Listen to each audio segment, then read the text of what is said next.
thank you for this time to be in fellowship and connect with you.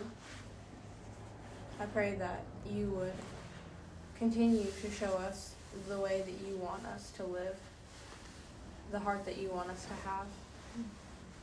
I pray that we can continue the path that we have set ourselves on, that you have set us on, that we are choosing to continue. And I pray that that we would not be discouraged for whatever reason that the enemy might try to pull us away from that. I pray that we would just keep our eyes on you. And I thank you for this time. I pray that you would bless it. Amen. Amen.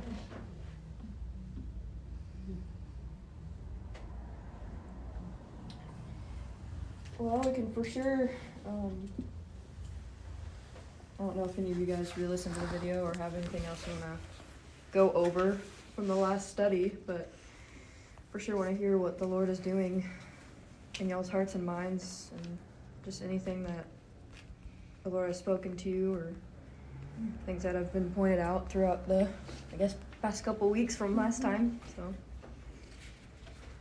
And I mean, she said it, but just re-highlighting, it doesn't have to do with the study. Anything is an encouragement for just what the Lord is, speaking to your own heart. That way you can get to know each other in that way. I mean, it is a new year, so. Yeah.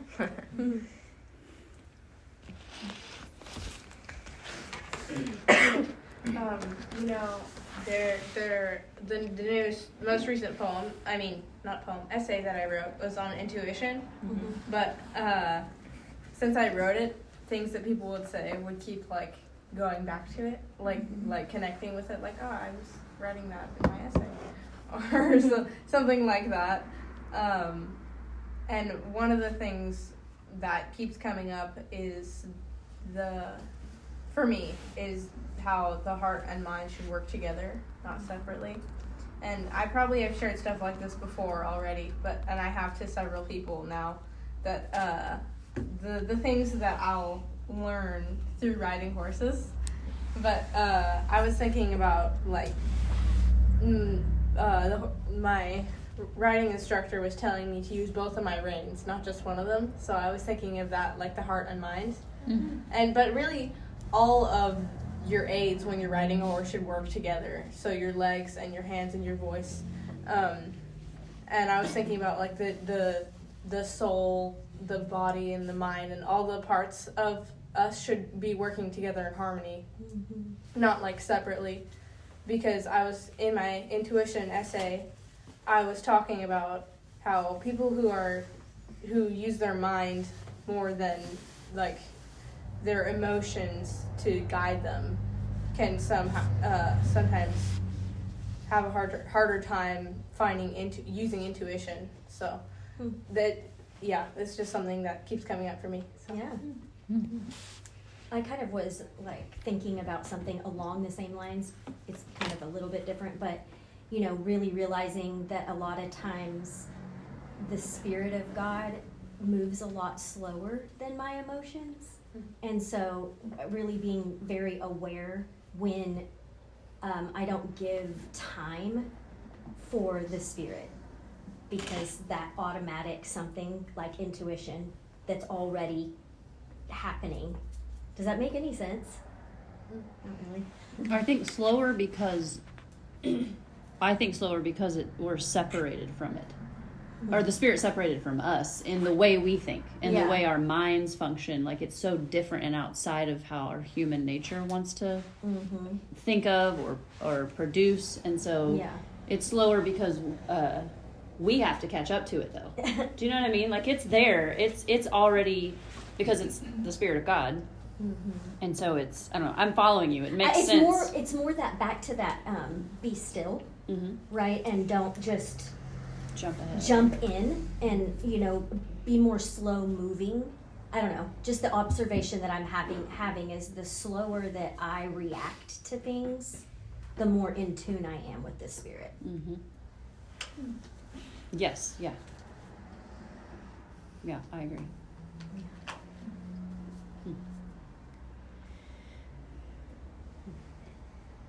Yeah, I've been wanting to put that into practice more often too. Kind of like that patience that you're talking about. Just because I feel like a lot of the time we're, I don't know, trying to do things all on our own and in our own time. But it's really just learning, because obviously we don't know how exactly and fully how to be led by the Spirit, but in ways we want to be. And so it's kind of slowing ourselves down and allowing the Spirit to move. Yes. And of course that's going to start with slowing down. And that can be kind of hard because, you know, we kind of want to do everything once again in our own time and maybe even quickly and get things quickly, but just kind of slowing down and allowing the Lord to move is something that I really do want to practice more. And in ways have been, but I think I still struggle with that in my own life and still trying to slow myself down. I'm even trying to think of an example of when I have, but maybe if one comes up I'll share it. But it really does produce such a beautiful thing, because I think you're really allowing the Spirit to move in your heart. Have y'all, oh, sorry. No, go ahead. I was just thinking of, have y'all ever heard, I don't know if it's called an analogy, but like slow and steady wins the race, the rabbit versus the turtle. And Tim was using the analogy the other day and kept doing this, but he was talking about the steadiness of God, you know, and that using emotions, for example, like when things are going really good, how do we usually feel? Super high, right? Like, whoa, we're so excited and yay, everything's good. When things are really bad, how do we feel? Eeyore, everything's terrible, how will I survive? You know, but if we can find, and so this slowness, but this like steady balance of how this is where God is. And so when I thought of what you just said, and like the Spirit is slow, or but we need to slow down, like more of just than a pace, but a restfulness, right? We're talking about rest all the time, but like coming to the steadiness of God, because God is not up and down all over the place, right? Like God if you think is about God. even that analogy that we were talking about yesterday morning with the wind and the grass, and kind of something Jaden had mentioned, and allowing to be in the flow of the wind in a way, and not going against it. Because imagine trying to go against that. Could you explain the analogy to us? The No. best that you could? Could you? I don't know if you guys could, but Or maybe together? there was different meanings to that analogy. It wasn't just the one, because that was something Jane had mentioned. It was it was talking about ruling over in He a was way. like leading by example almost, Right. But not in a way to like teach somebody something. Yeah. Just I- being. Yeah, even in the waves, with the waves, ups and downs, just allowing, or even the river. I mean, there's so many analogies. Yeah, Yeah, for there's so sure. many like forms of it. But yeah, just kind Well, of. Tim kept doing this. Dad kept doing this when he was talking, Uh-huh. and while he was doing, because he did it several times, like don't do this, don't do that. The steadiness, and so when he kept doing that, all I could see was a flat line. Have y'all ever seen the heart monitor? And when somebody dies, Yep. it flatlines. Your heart stops beating, so that monitor stops. It goes flat. And of course, when I thought of that flat line, I thought of death to me, Yeah. death to the way I want to go up and I want to go down. And so when I said that, Tim's like, a flat line, and he's like, yeah. And then when you're resuscitated, Yep. It's a new life. it's like your heart, you know how your heart beats? Like, have you ever seen that Love picture? it. And I was like, yes. But like it's a constant reminder. We always talk about posture. We always have to bring ourselves back to, and usually we're having to die to ourselves. We're having to get past, Esther put it in her essay, but I have to get over myself. Yep. I have to kind of stop and just flatline with the Lord, like come to his pace. But you can get in the river, you can ride his waves, but really even in the waves you want to go underneath, you know, like you want to, The anchor's down below. like you want, and the humility is what keeps coming back to me when I think about death to self, because we're having to kind of let go of it being all about what we need or want in the moment, but focus on what God wants and catch up or slow down our pace to steady ourselves with the Spirit of God. I want to encourage you, Haley, because I don't know fully, and I don't know how to fully put it in words, but you said the word intuition, and I know you've been encouraged by this before, but I just don't want to, I don't want to lose an opportunity to, again, encourage you. You truly have a special intuition with the Spirit of God. And I know that because of a conversation I was having less than 10 minutes ago, and your prayer and your topic, which God gave you a while ago with the horse reins and stuff, was to the T exactly what I was talking about 10 minutes ago. And only the Spirit of God can do that. Yeah. Do you know what I mean? Like those connections, and we talk about them all the time, but I only way that we can grow those things, that intuition, the Spirit of God intuition, is to ask for more of it. And certainly to come to that place of steadiness. We can't ride the wave of, oh, look what I did, or look what I can do, right? Because it's all about what God does. But I want to bring it out in recognition, because I think so much of, even while we're sitting here at these tables right now, is certainly because we want to get to know each other. We want to talk about what God's doing in our life. We want to hear what God's having us write down in our journals and bring up in our hearts and minds. But in the way in which God is the one that's doing that, that's bringing us here, And so anytime I see it, and I pray that anytime any of us see it in a way that's not, because Kim and I talk often, like, how do you think everything's going? Like, do you think, because certainly if Sister Kim and I want anything at all, it's to get so far out of the way that you can't even see us here. And I'm not trying to be silly. No, really. Like, honestly, and that's our biggest, if you want to say the word fear, I don't mean it fearful. Hesitation is that we don't want to get in the way of what God is doing in your lives, in your hearts, in the Spirit of God within you. But we certainly want to witness it. We certainly want to be a part. come alongside of you, but we want you guys to lead that way of really, where is it beneficial, right? Where are you in, what is the Lord working out in you, and let us all come together there. And it is that. It is. And I want you guys to know He's doing it. He is. He's doing it in each one of you, and He's revealing Himself. Hattie, I was blown away at your essay, first of all, but your present, like your answering of your questions, like God is working in your heart and your mind, and He's going to use your life as a testimony for Him. But if you allow Him to, if we allow Him to, like, we get a choice not to. Like, we all know that, right? We all get to say, I can't do this. This is too hard. And God still loves us if we do that. Can He use us? Unfortunately not.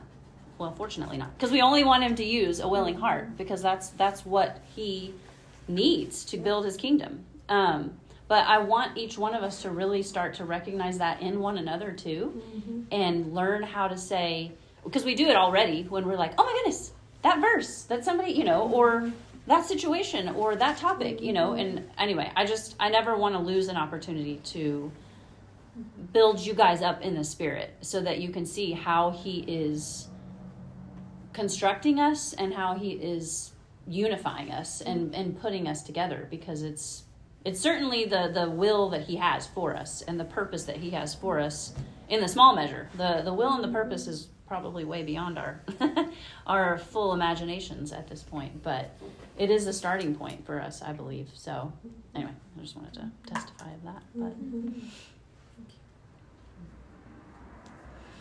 and it's, the walking in the Spirit, it is kind of like a discipline, wouldn't you say? Yeah, like And- 100%. And part of that discipline, you guys, is what you're doing here. We think that discipline looks this certain way because of the way we grew up and, whatever else. But really, discipline is just like a school. I mean, I think of like a blacksmith, Exercise. or exercise, but like more like an apprenticeship, where we get to kind of come along and learn under people. That's exactly what we were talking about yesterday morning too. Oh wow. I wish I had my notebook. Sorry, I didn't mean to interrupt you. No, I Like, mean it's just like it's. the But teachers- that's what I'm talking about, though. The discipline is getting your heart and your mind before the Lord and open and teachable and moldable and excited about learning, right? And when you discipline yourself into that, and these things start connecting like wildfire. And to those of us who didn't always know what it meant to be led by the Spirit, I will raise my hand and say, I grew up, the first 40 years of my life not understanding that, right? And so it is so exciting to me. Like, I can't hide it when these firecrackers would go off, and I'm like, oh, and this, and that, and I just get all excited, and Emmanuel would always just kind of look at me like, oh, she's so precious. There will be a time when this will stop being like such a, enigma to you, but I'm still at that place. And my point being, that's really all he asks of us, Why is would to ask. there be a stopping point to that? Not a stopping point, but He's more being like, funny, but- I'm more being funny, because right now I'm almost surprised. I'm like, I can't believe, can you believe yesterday Emma said this, and then this happened, and it still feels like supernatural, and it is, but I don't know. I was kind of being funny, but the point being that he's always been there. But the more we engage in those things, the more our, spiritual senses become more opened, so we're able to see in a different way. We're able to hear in a different way and perceive everything new. Have you guys noticed that? In your own lives? The thing I've noticed the most is just the joy. I think I mentioned this one time, but like just the joy in what the Lord is doing, because that, at least in my own life, I've just found so much like true excitement in myself about like what the Lord is doing in each life and how He's changing our perspectives, because it used to be in more of earthly things, to be honest, that I found joy in. And I don't want that to be the main thing I found For joy sure. anymore. So A change in the appetite. I feel like Hannah just said that last meeting or last week. You said something about. I don't know if that was Bible study or this time. I don't know what you're talking I think you had mentioned Do you know too, what I'm that talking you just about? feel so fulfilled after like Yeah. different Oh times. yeah, I feel like I've been fed. Oh yeah. Yeah, That was like but I didn't know I was hungry before. But then when You I get it leave, and you're like, yes. but then I leave and I'm like, oh, That's what I I needed. don't know. I don't know how to Amen. describe it. Yeah.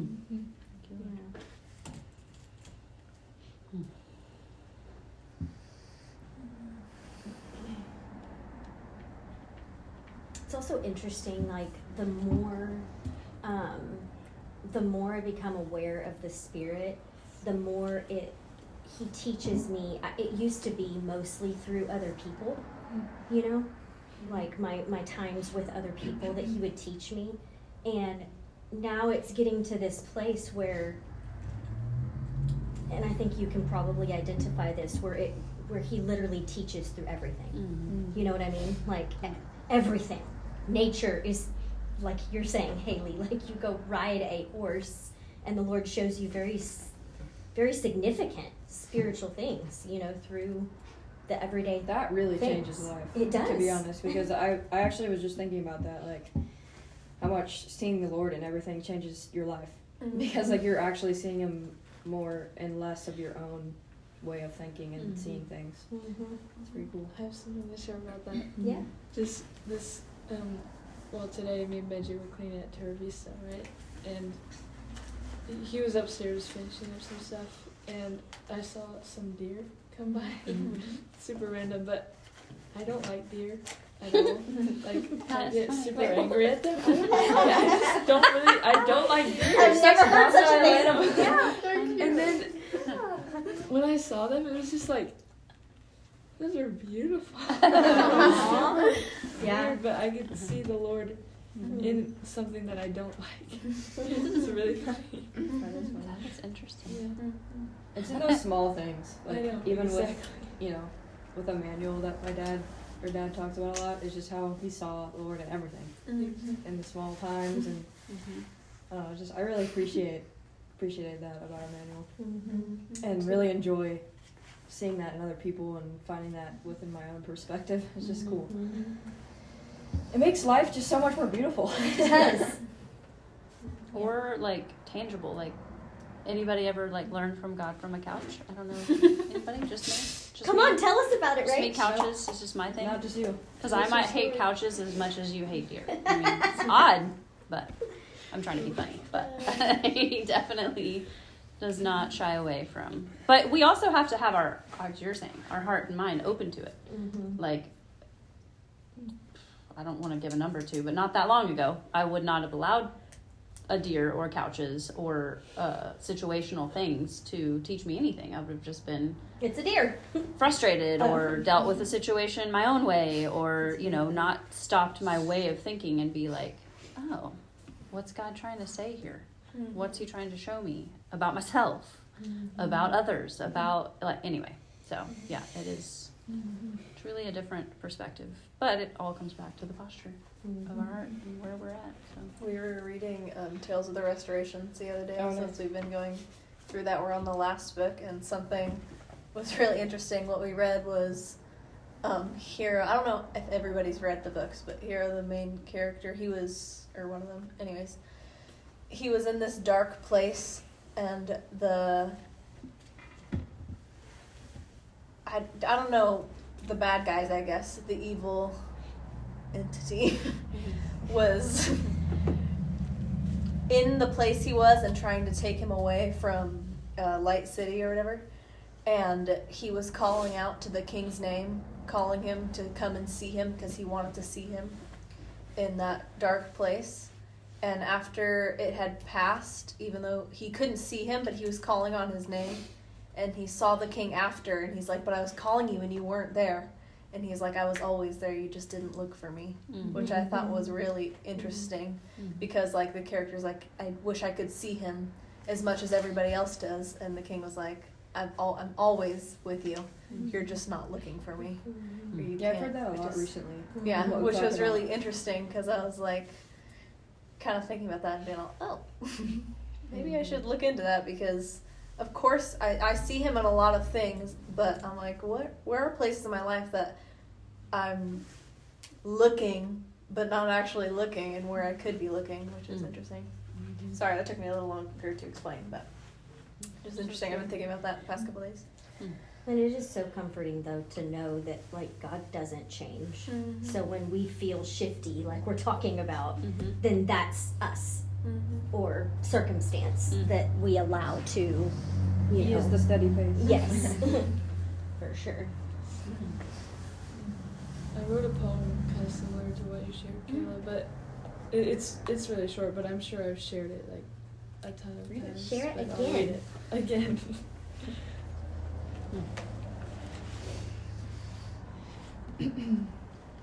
If you are with me, I will. Here I am, waiting upon you, remembering that night when you came into my heart. I am willing, repeating in my mind, wandering. Are you with me? Then a gentle arm embraces me. With love, you sit with me. Stay with me, I say. You respond, I am always with you.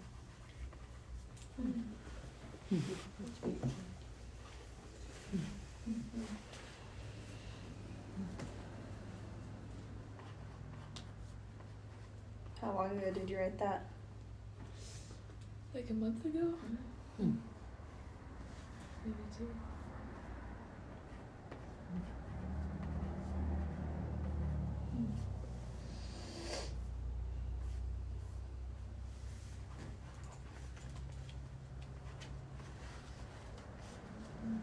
Did anything stand out to you girls in the Young Ladies Bible Study about the 7 nations that we got through a lot more of them yesterday, but I didn't know if any of that, because that's kind of why Justin didn't repost, because we were going through those to, Are y'all gonna be continuing to go over that together? Or? well, we're not meeting for a month, so there won't be any more. When we can I don't want to get too ahead of where Justin is, but we can listen to the next Joshua, I would think, if we want to. I think it might be Ruth next, actually. Oh, did we go through Joshua? And Judges. I meant Joshua. We're in Judges. We're in Judges right now. We're like towards the end of Judges. Yeah. I think we didn't listen to the second one yet, did we? I don't Oh, think so. he didn't send it out, but he told us we probably should listen to it. But I Okay. don't know why he didn't send it out. Oh. How But it's many fine. are there? There's There are two two judges. judges, but I think he only sent out the first one. The last one we did was 1 to 12. Together, yeah. So, But he told us. but we can listen to the second I one. listened to the second one Oh, too okay, because okay. he told us he probably listened to Me both too. of I them. thought I was. Yeah, I think he was I- just saying to It's okay, keep it's up okay. with it, so that. But I bet when we get back together, he'll start back up with the second half of Judges. Would be my guess.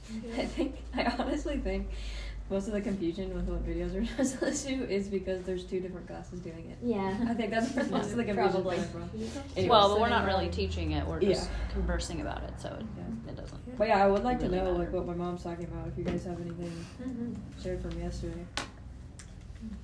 The 7 nations of Canaan, it wasn't part, like, it was mentioned in the videos that we have been listening to, but it wasn't, like, discussed. Like, Tim read it once, and then they, like, moved on from that, but then- we're kind of, like, focusing on that more. And then he said, like, in 2 separate ones, I encourage you to go back and read that. Oh, yeah.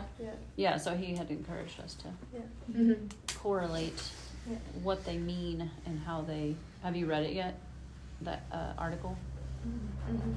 Well, I had shared that one of them, I forgot, here, I could find What was which the one second it one? was. It probably was nation number 3 or nation number 4. Yeah, nation number 3 is the Amorites. They're the bitter spirits. And like they're like harsh and stuff like that. And I hadn't, when I first read the 7 nations of Canaan, I didn't really relate to that one very much. But then coming back to it a second time, I had noticed more harshness in myself because I've been thinking about gentleness recently. Like, not even because I was reading the 7 nations of Canaan, I was just thinking about gentleness so then I could see my own harshness better. Mm-hmm. So that's just what I shared. I feel like so much of what the 7 nations stood for was pride. In Yeah. every area of every 7, you can find pride in almost each and every one of just, you know, obviously the reason God wanted them gone is because they were against all that he stood for and all that was good and holy. And so, you know, using those nations and understanding why God was saying, please don't leave anything left, you know, like rid yourself. And I'm not saying like, oh, you can recognize pride, poke it and then get rid of it and then all is well. But I definitely feel like that was like a highlighted struggle or what's the word I'm looking for? Well, sin, again, you know, the opposite way of God is what all those 7 nations stand for. And so it's by no surprise that, you know, that the Lord has been very poignant to me recently about humility. And certainly humility is the opposite of pride, and how we can overcome pride is to learn and to understand what it means to walk in humility. So that was kind of my continued takeaway as a brief kind of overview. But I think I mean I don't know, it might be super lofty is not the right word, but like somewhat overwhelming. Even the way the guy writes is kind of pretty old Well, did you English. see, like, the date? It was like 1600s. Yeah. Oh, I It know. was like a really long time ago. Yeah. Right. No, I mean, it was pretty cool to think, though, that somebody that long ago can even, you know, recognize even some of like the merchandising part. When we think about, oh man, you know, today in America everything is so commercialized, and you know it's all about give all the things, and to think back in the 1600s, like how much do they even have, you know? But still, that mindset of I need, give me all the things, doesn't just have to do with monetary or physical things or like the best car or the best clothes, you know. But money has always been a very big distraction, if you will, to man and man's heart. Anyway, yes, I know the time in which it was written, but still very applicable today. So When I thought of the this could be not right, not the right way to think about it, but when I thought about the merchandising spirits, I kind of saw our little souls for sale, you know, and like there are actually that Wicked movie reminds me of it, because you know it's like the enemy really lays out things to almost like be able to buy us, buy our affection in this self way to look at our life, you know. And then on the other side, there's the Lord who wants us to give it to Him. You know what I mean? And I think of like, I'm trying to think, was that the one that he was saying?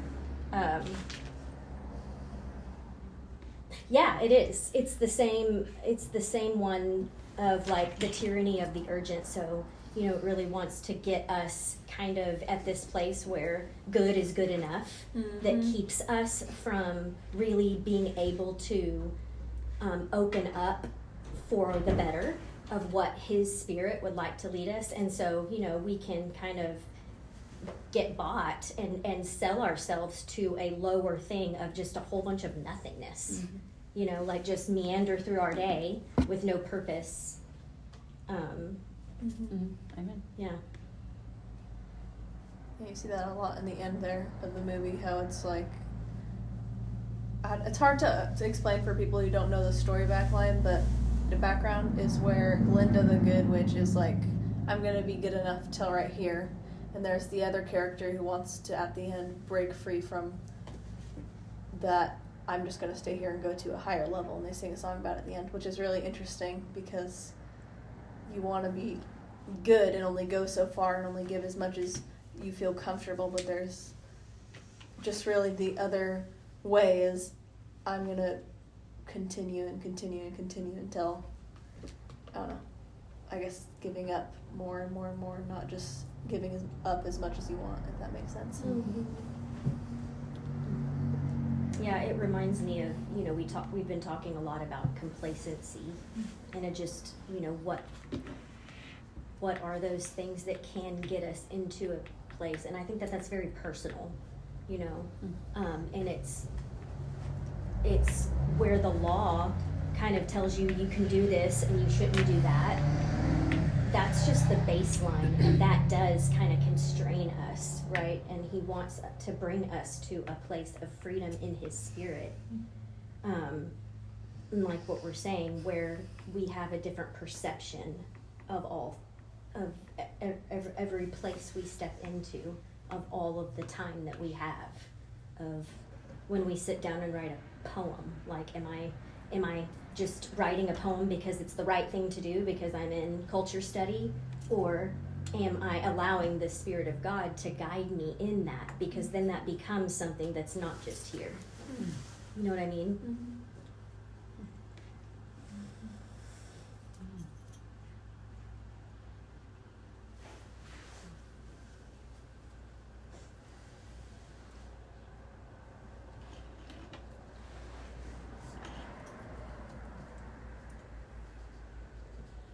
That brings me right back down. I guess that's what the Spirit's doing in me. That it brings me right back down to the same spot of really slowing down my mind to a place to where I'm not the one talking, to where I can, and I think that is very individual. Like for me, it's not multitasking a whole bunch of things, and not, you know, scrolling on Instagram while having a conversation, while doing this and while doing that. It's like all of those different things really distract me. And so for me, it's getting down to a place where I give Him that time, if that makes any sense. What did I miss? Just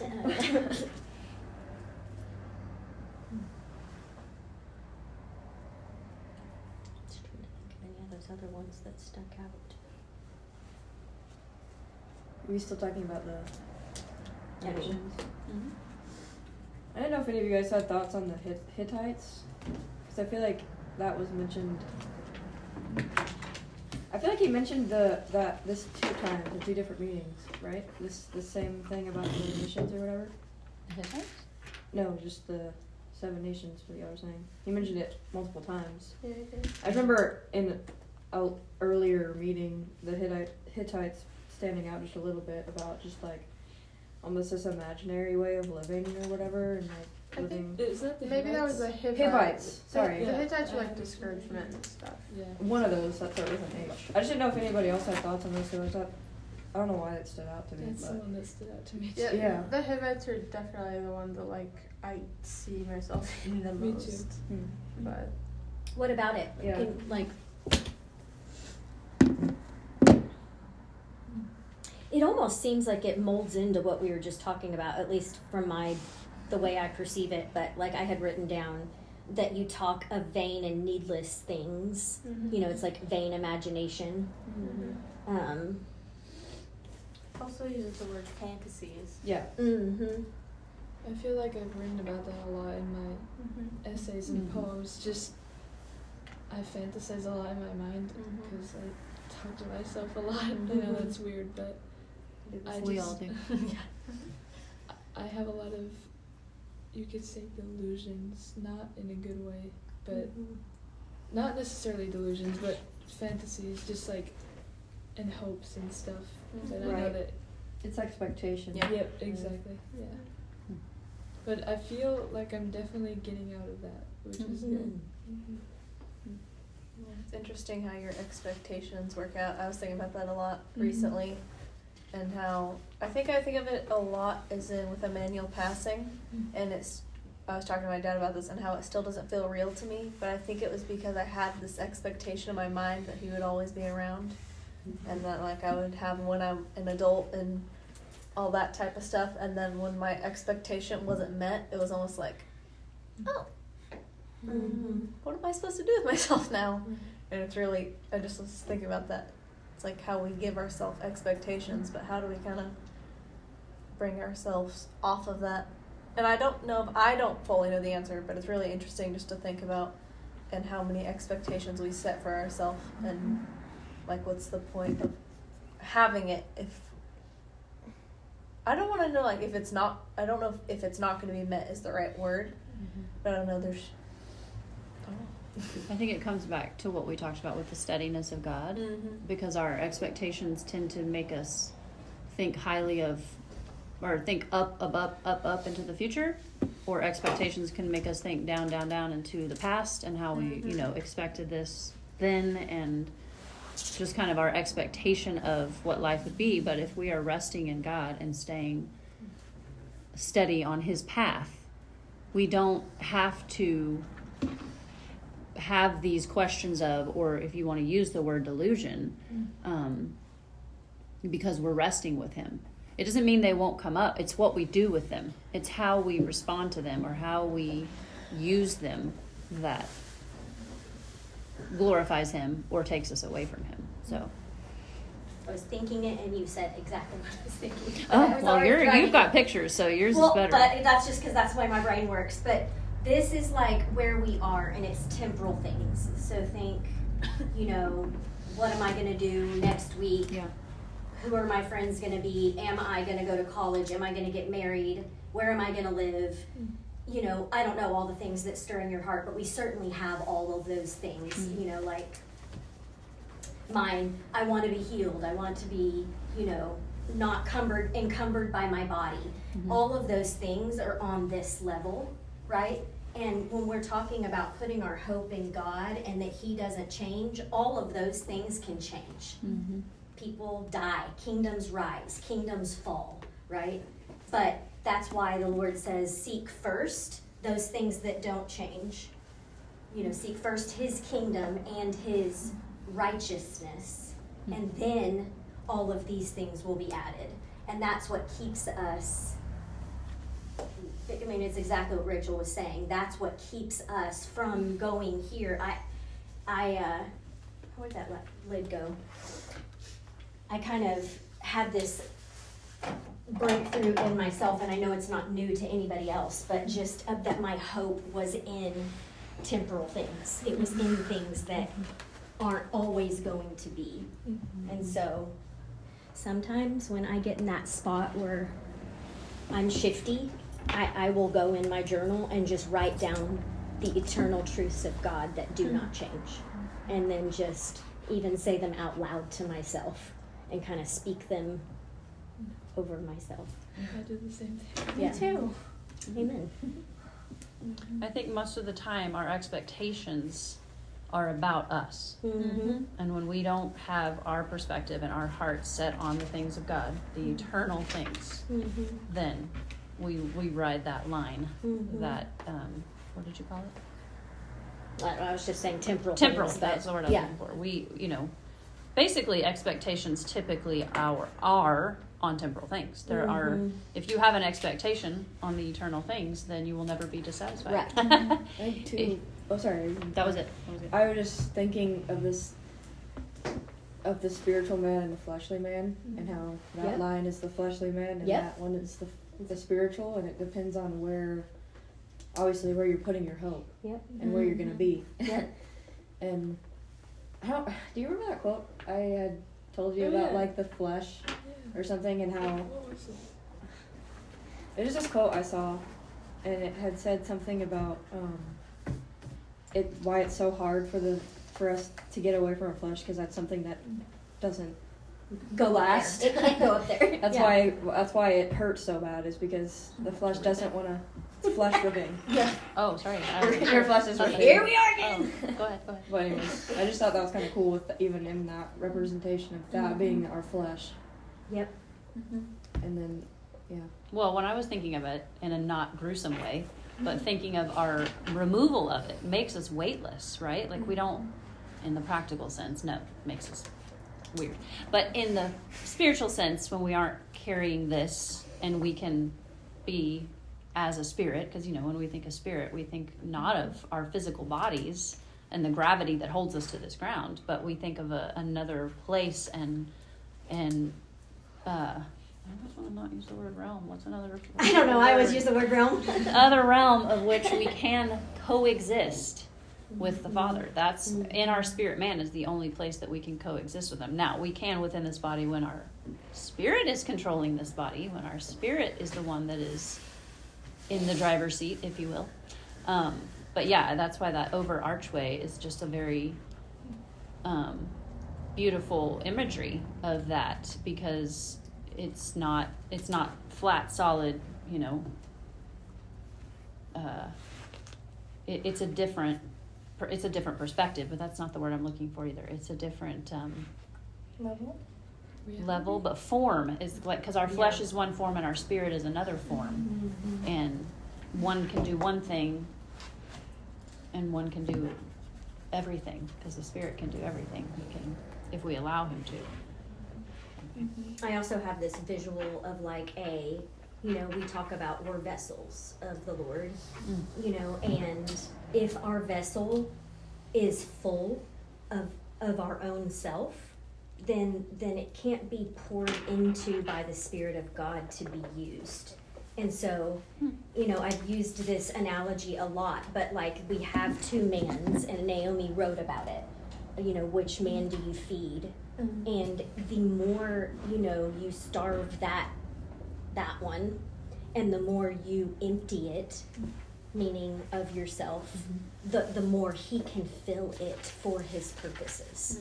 And so it's just such an encouragement, because some of those things, like Naomi is saying, they're actually really hard, to not allow things to make us bitter and to freely forgive, because that's who God is in us, and it not even being something that we have to do, but just who we are. Those are all pretty, well, they have been for me. I can say that. They've been pretty hard. But, once I was allowed to taste and see the goodness of Him, when those things go away, I realized, man, those ways that I operated in, they actually did make me miserable inside. You know what I mean? They're hard to let go of, but I was never satisfied. There was always something unsettled in me, right? And so then when I started just in obedience, right? Like, this hurts, but I know it's good. I know it's good, right? But once I started doing that, I think you even spoke into this, how obedience became something that was exciting to you. And that is what happened naturally in me, is I was able to go, oh man, he's so much more. And I'm not all tangled in my own thoughts, you One know, thing that was anymore. mentioned yesterday morning as well, which was just such a beautiful perspective, is knowing that the Lord is in it. The Lord is doing Amen. in it. Yep. And when we have that perspective in struggle or anything in our life, knowing that the Lord is doing it, what could be better? I mean, like, just having that perspective of what the Lord's doing and having that relationship with Him. Tim said something to like the suffering is allowing it to happen. I think that's what he used. Yep. That's interesting. To Yeah. be like, once it's not even. I don't even feel like it's just allowing it to happen and like your good heart, but just allowing the Lord to take control of it, and that's Exactly, what yeah. and that's what it is. It's not like, oh, because I'm a good person, I'm just gonna allow it to do it. It's the, I guess, dropping our own reins so the Lord can take it and guide us, kind of what Haley Yeah, was saying. that was another horse metaphor that I thought of, is that we are the horse and the Lord is our rider. So, and that kind of idea is being led by Him, and also that if you become a good ride, like the Lord will ride you, and you can kind of like take His presence wherever you go. So I just like that. That reminds me of the harness of the Lord. Yeah, it does. You know, something, Kim, I thought of an analogy of what you were just talking about. It's kind of a lot like how we eat food. And I just remember as like a young kid, my mom would be like, well, sugar's not going to fill you up. But sugar tastes delicious and you want the sugar. But what's going to fill you up is the fiber, and like, I guess you could use vegetables. We don't like to eat vegetables. But what it does to our body is it helps us in a different way, and it fills us up in a certain way, and it doesn't taste as good. And then we learn to like it. Yeah, and then you learn to like it when your appetite becomes more changed towards it. Who was talking about that? I thought somebody said like, instead of like, well, they used an analogy of, instead of like you're saying, just wanting a bunch of food that tastes good or looks good, whatever, that you start to want like meat and bread, right? Who was saying that? Cheryl said something about appetite. My recently. dad talks about that. Yeah, I was about to Was say. it Justin? I was about to say my dad talks a lot about that. Emmanuel talks about no more sweeties. Yeah, no more sweeties. Right, that's exactly No more what shitty I chat. meant. No more sweeties. You were but wee babes when he said that. We were doing a lot of chitty chatting. He had to help us. That's so interesting to me, how we, just how the world, I can't think of any word that I'm trying to say, but like how they go about things in such a surface level way. Like how we've come to that. Like it's Yeah. just so crazy. It is crazy. How we, that's the word, function in such a earthly level. Why Not- though? And like Why just do a we do shell. that? Yeah, that's a good question. Why do we function in that surface? Because we're trying to live in our own way. Maybe. That's one way. That's one reason. I think it's probably because you don't want to go any further because it's harder to go It's deeper. painful. It's painful. It's It's not- the same it's thing not like we our- were talking about with like being good. There's like good, and then you go to a deeper level. Hattie was talking about the human capacity, right? In your essay. That reminds me of that. Just Yeah. like, we think that we can't go any further, but really we have so much more we can do. That's one of the ites too. Really? Okay. That brings back the idea and understanding of discipline as well. Disciplining yourself in the spirit, because exercise is a huge example of that, because your muscles, you're like, no way. And if it's any trainer that you ever under, they would be like, stop telling yourself that. That's the only reason you can't do it, is because you're telling yourself that. But physically, you're capable. What were you saying? I was gonna say, like, because we used to do Hapkido, right? Yeah, The I martial bet. arts. Yeah. There was just one thing we would do, it would hurt so bad. You had to lay on your back and keep your legs just above the ground. Oh yeah. She would Wow. always tell Yeah. us, you think you can only do, your brain is like, I can only do this much. But that's only 50%. But it's like 20% of Yeah. what you can do. Yep. And we were just like little kids. We're just like, or I was hurt so bad the I next bet. day, but like, I don't know. It Mrs. just, B was like, nope, no. not happening. Keep Yeah, going. And to me, Hannah, that's what we talk about too when we talk about having eagle eyes, where we're able to see, we're able to look at from a higher place and realize, man, it might look like this for a bit, like I'm gonna struggle and I'm gonna be out of shape and it's gonna hurt and all of these things, but you know that it produces something.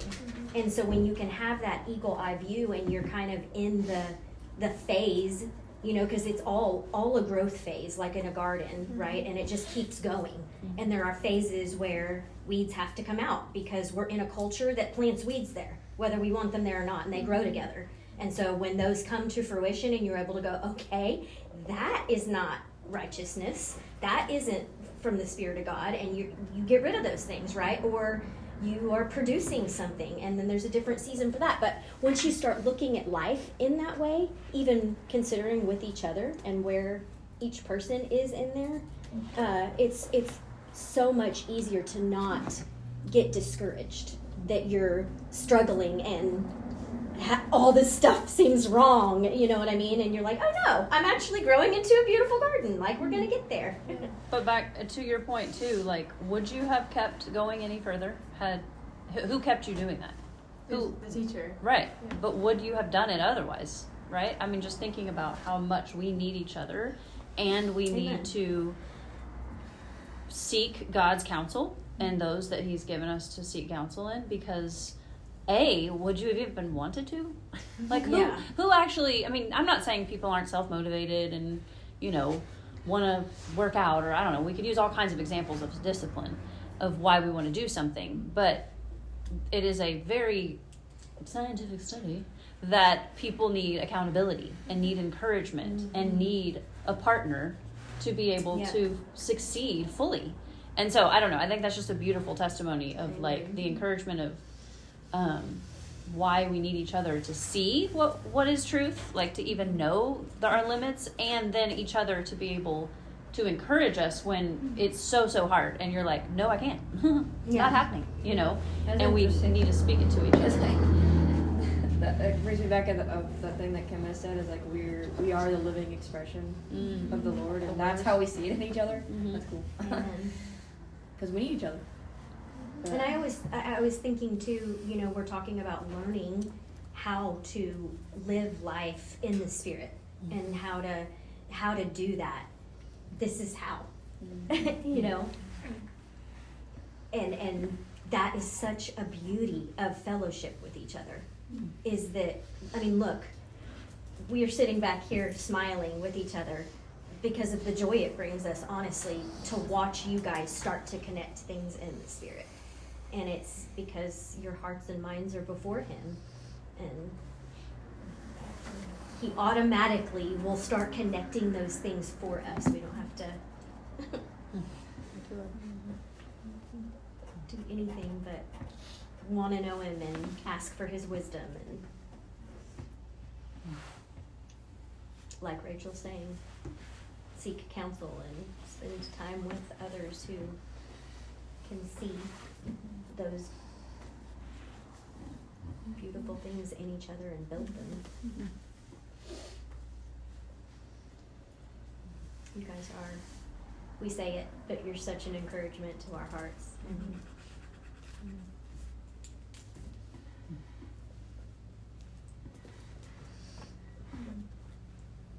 Hattie S., either of you have anything? Hattie S.? Yeah.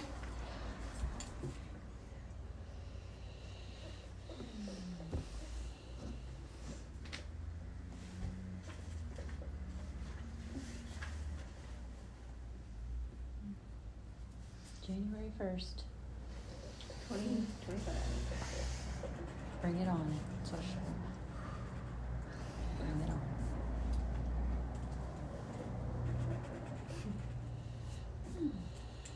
It's just crazy to think that in this last year, the Lord was so good. I know He's always been good. I but know, it's girl. just- it's more evident every year, Mm-hmm. and I think that I'm looking forward to what He has in store for us this year. You just said it too, right? Like He's always good, but why was He more good this year? Right.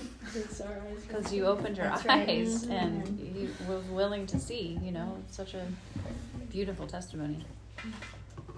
It's weird to think, like, I feel like maybe others can say this, but I do not feel like I was the same person. Well, I'm not, but like, I feel like I've drastically changed in my person.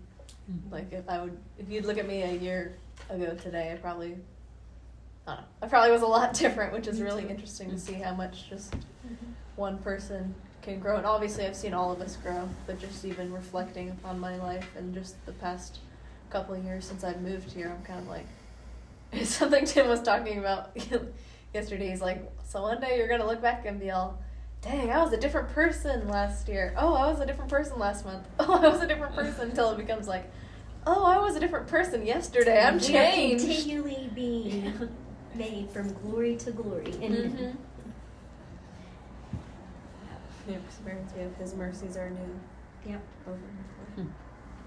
It's also like, again, if you, and I've said this before, but it just is just something that I don't want to ever stop praising the Lord, because it is such a stark contrast from what's happening in the world, especially with you guys' age.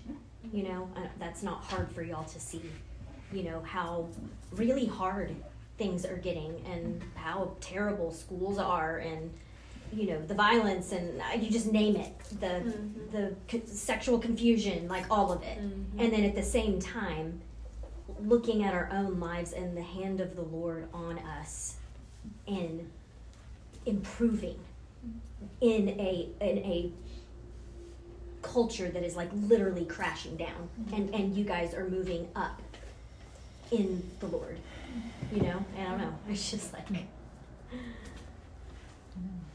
beautiful. And certainly never to be looked at as a thing of something that we had anything to do No. with, you know, because like we No. talked about pride, right? We can just, and I think Justin said it yesterday. I don't remember the whole focus of what he said, but he was like, we can just as easily fall into the trap of, man, look at how good I am. Giving Like, look at ourselves the glory. Right? giving ourselves Yeah. the glory for what God is Mhm. doing in us. Exactly. And so just like the moment to moment we recognize our shifting and our changing and growth in Him, I believe just as much as He wanting us to humble ourselves Yeah. and be able to, I know Derek Prince says it, and then somebody's recently said it, the quickest way to come to the Lord is to lower ourselves and to, somebody was asking me the other day, like, I sense that something, I see so much of what God is showing me and revealing to me, but I know there's just so much more. And it like, I'm trying to think of how they said it, but it was basically like, I know that there's so much more that He's wanting to reveal or show me or something of that nature. It wasn't exactly those words. And it just like dawned on me again, like that the answer to that revelation is to humble ourselves, is to recognize where we are and where we need to come and bring our hearts before Him to be able to receive what He has and to open our eyes further. And you prayed at the end of your prayer to fix our eyes on Jesus, on you, to be our focus, our razor sharp view. And I was thinking about what you were just saying about, but specifically, like searching my heart for pride. Mm-hmm. Because I was reflecting on last year, obviously because it's a new year, but last year I had recognized self-righteousness in myself because I thought I was humble. So, and because other people would tell me I was humble, and that would give me a self-righteousness. So the pride was like underneath a layer that looked like humility. So, Yep.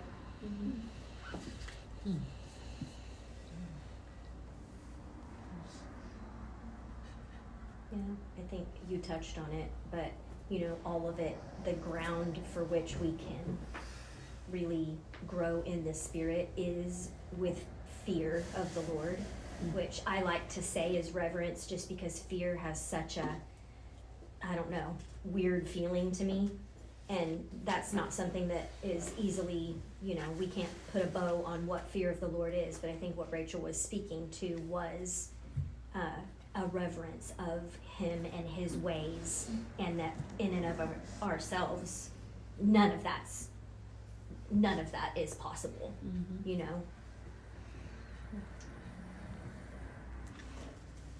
But also not negating the miraculous opportunity, I guess, that it is to be so present under his hand, and for him to be, opening up wisdom from his heart for us, and people to, it's hard, and we're not left alone. Like, he gave us each other to even, at least for right now, to be able to, discuss these things and get excited about them, and he knows us and our human nature, and even how to encourage us in that. So I don't want to try and tie a bow on fear of the Lord, but this was a helpful understanding for me. But this guy said, in kind of going through that understanding, but he said the fear of the Lord is the fear of ever being separated from him. Yep. And kind of that acknowledgement of, I never want to be separated from God. Yep. We know that the only way to be in his presence is to walk in holiness. And fear of the Lord is the reverence of and being holy, choosing holiness in our life. I don't know, that was just super helpful for me, because it takes away that scary fear word. Yep. But we should have a twinge fear in our heart to ever be separated For from sure. him, and to ever be apart from him. And so that was very helpful to me, to that relational, like, we fear something, we want nothing to do with it, right? The scary fear. But if we fear it reverently, then we want everything to do with it, and draw us closer and closer to it. Yeah, like it talks about, nothing is able to separate us from the love of God. And it talks about not this or that. I don't remember. Do you remember the whole verse? Yes, it's pretty much like nothing that. is able to separate us, right? And then when you realize God doesn't separate himself from us, we separate ourselves from God,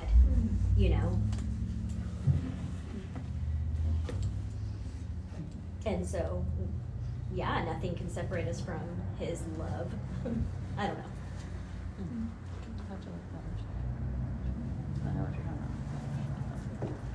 What is that? It's like angels and demons, Yeah. present and future, height nor depth, something like that. I don't remember where it is though. Ephesians, maybe? Probably. It was Paul, I'm sure. Yes. Oh, Paul. Very thankful for Paul.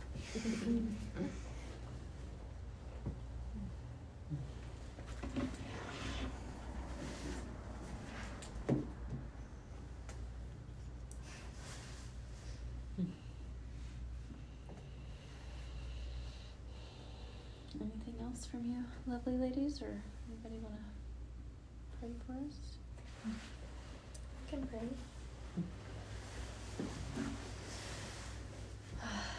Father, we are so thankful to have each other, to be in community, but we are mostly thankful that you bring your presence with us and that you're always near. I pray that we would open our eyes to you, and that we wouldn't let our own expectations and intuition get in the way of how we see you or how we want to see you. Lord, I thank you so much for this new year you are bringing. I pray that you would bring it on, as Rachel would say. And that our hearts would be ready and prepared for the beautiful gifts you will give and the suffering we will go through. And I just pray that we would continue to come together closer and closer until we are interwoven with you and with each other, and that our hearts would beat the same, at the same pace as we follow your pattern, as we rid ourselves. Lord, you are so worthy of everything we have. We give it all to you. I know for myself, I want nothing more than anything you have. And you are everything to me, Lord. So I thank you so much for these young ladies that I get to be in relationship with. I pray that you would grow each one, and we would come overflowing, not with things of our own and things we have thought about in ourselves, but things that you give us. I thank you so much for the beautiful dots you connect, and that we get a relationship with the creator of all the universe, and that he knows our name and individually and intimately knows us, and that we would intimately know you, Father. We thank you so much. Amen. I love what Justin shared from whoever he read or knew or whatever about the word intimate. Into me you see. Yeah. And just to think about that with our relationship with the Father, just that he wants us to see him, to know his heart, and to have his mind. And it takes us to Shema Yeah. to hear even all of this, right? Hear with the intent of yielding to the Spirit's work within each of us, so that this doesn't become an intellectual exchange or just something that we are doing, but something that's, we are emptying ourselves enough to be activated by this wisdom in the way that we go through our everyday life. Doesn't Paul's name mean to hear? Or is that something else? We read it I don't know. this morning, I can't remember. Did it say what his name was? It said what his name meant in that book. I'll have to look again. It's in my car, sorry. I think, yeah. You'll have to look it up. I bet it does. Or it needs to be knocked off a donkey. One of the other. Oh.